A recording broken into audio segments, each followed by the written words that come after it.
मेरे प्यारे भाइयों और बहनों, आज मैं बात करूंगा क्रिसमस के बारे में। जैसा कि आप सबको मालूम है कि 2 दिन पहले क्रिसमस का दिन बहुत ही हर्षोल्लास और धूमधाम से जोशो खरोश से पूरे विश्व में मनाया गया। हम जानते तो हैं कि क्रिसमस मनाया जाता है 25 दिसंबर को हर साल, लेकिन क्यों मनाया जाता है और इसमें जो कुछ चीज़ें हैं जिसके बारे में हमें कुछ मालूम नहीं है।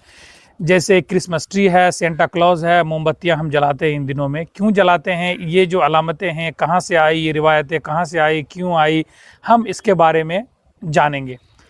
तो आइए सबसे पहले हम जानते हैं कि क्रिसमस क्यों मनाया जाता है। मौर्रिखीन का इसमें अगरचे इख्तलाफ है कि ईसा मसीह का जन्म अप्रैल में हुआ या दिसंबर में हुआ। हालांकि बहुत सारे लोगों को पता ही नहीं कि ईसा मसीह का जन्म कब हुआ, लेकिन 4वीं सदी ईस्वी में रोमन सल्तनत के दौर में इस चर्च के लीडरों ने इस बात को मुकर्रर कर दिया कि 25 दिसंबर को हर साल क्रिसमस डे मनाया जाएगा। तभी से ये 34 सदी ईस्वी से क्रिसमस मनाया जाने लगा। क्रिसमस को और कई नामों से जाना जाता है, जैसे क्रिसमस डे, एक्समास डे और दीगर नाम हैं इनके।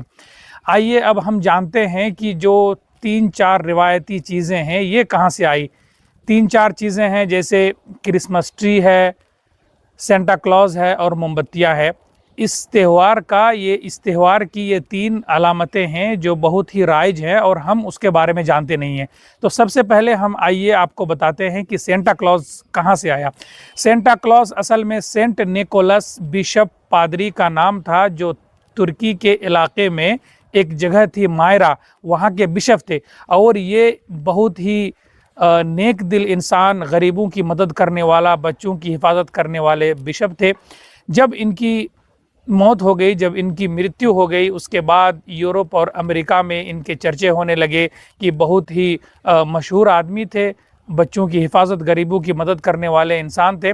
और इन्होंने जो काम किए हैं उनके कामों को सराहने के लिए लोगों ने, साहित्यकारों ने उनकी एक अच्छी छवि बना दी, जो एक सुर्खरू इंसान, सफ़ेद दाढ़ी और सुर्ख लिबास के साथ मतलब उनकी इस तरह की एक छवि बना दी गई।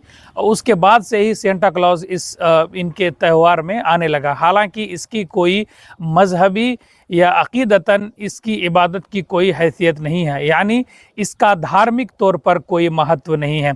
उसी तरह से ये सिर्फ अलामती चीज़ें हैं। उसी तरह से क्रिसमस ट्री है।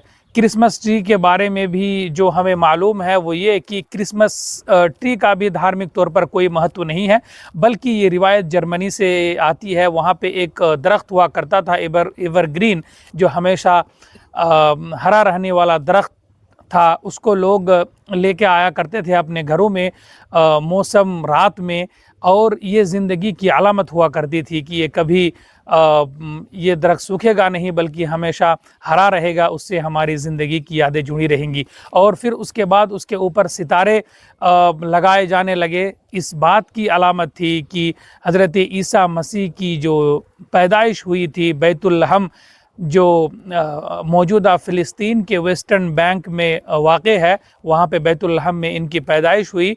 और फिर उस दिन जो सितारे ज़ाहिर हुए थे, उस सितारों की अलामत को सामने रखते हुए इन लोगों ने ये सितारे भी क्रिसमस ट्री के ऊपर लगाने लगे। इसी तरह से मोमबत्ती भी लोग जलाते हैं, और ये इसलिए जलाते हैं चूँकि जो रोशनी होती है ये उम्मीद की किरण होती है, और ये तारीकी से दूर हटने के लिए, इविल को दूर करने के लिए रोशनी होती है। चूँकि ज़िंदगी की अच्छी अलामत होती है रोशन मुस्तकबिल का होना और आपकी ज़िंदगी में रोशनी होना, इस वजह से मोमबत्तियां भी जलाते हैं।